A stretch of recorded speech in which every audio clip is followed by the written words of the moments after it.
সুপ্রিয় শিক্ষার্থী, আজকে আমরা দেখব কিভাবে টেবিল বর্ডারবিহীন এবং বর্ডার সহ কিভাবে টেবিল তৈরি করা যায় তার HTML কোড। তো প্রথমে আমরা স্ট্রাকচারটা সাজিয়ে নিয়েছি। দেখো, আমরা প্রথমে দেখব টেবিল বর্ডারবিহীন। তো তার জন্য আমরা দেখো HTML বডি এবং টেবিলের যে টেবিল বর্ডার আমরা দেইনি, তো টেবিল এখানে বর্ডার না দিলেও হবে, অথবা টেবিল বর্ডার ইকুয়াল 0 দিলেও টেবিল বর্ডার শো করবে না। তো আমরা দেখো এখানে নিয়েছি, প্রথমে একটা টিআর শুরু করেছি, টিআর অ্যালাইন ইকুয়াল সেন্টার আমরা দিয়েছি এ, তারপরে আবার টিডি দিয়েছি, টিডি অ্যালাইন সেন্টার এ, এখানে আমরা দিলাম ছোট হাতের অর্থাৎ ক্যাপিটাল স্মল লেটার বি। তো এটা দেওয়ার পরে আমরা এটাকে সেভ করে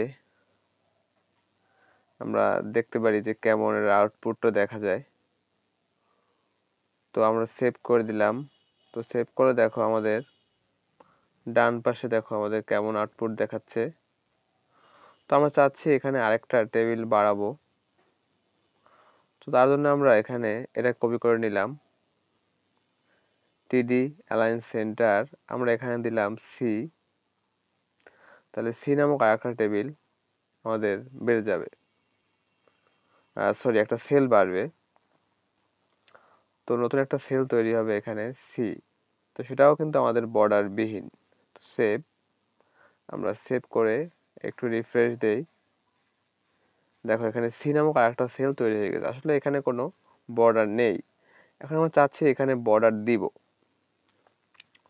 তো সেক্ষেত্রে আমরা এইভাবেই রেখে দিয়ে আমরা জাস্ট বাম পাশে যে আমাদের কোডিং রয়েছে সেখানে এসে শুধুমাত্র আমরা এই যে এখানটায় আমরা শুধুমাত্র বর্ডার লিখব।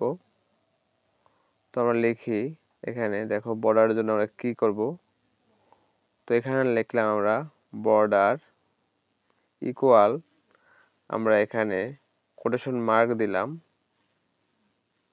কোটেশন মার্ক আমরা 1 দিলাম, দিয়ে আমরা সেভ করে দিলাম এবং আমরা রিফ্রেশ করে দেখি কি হয়।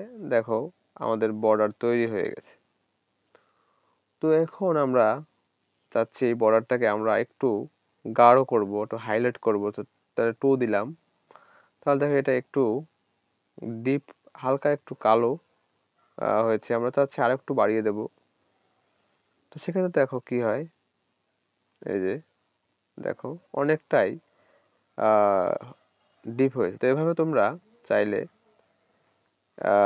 বর্ডার বিহীন এবং বর্ডার যুক্ত টেবিল তৈরি করতে পারবে।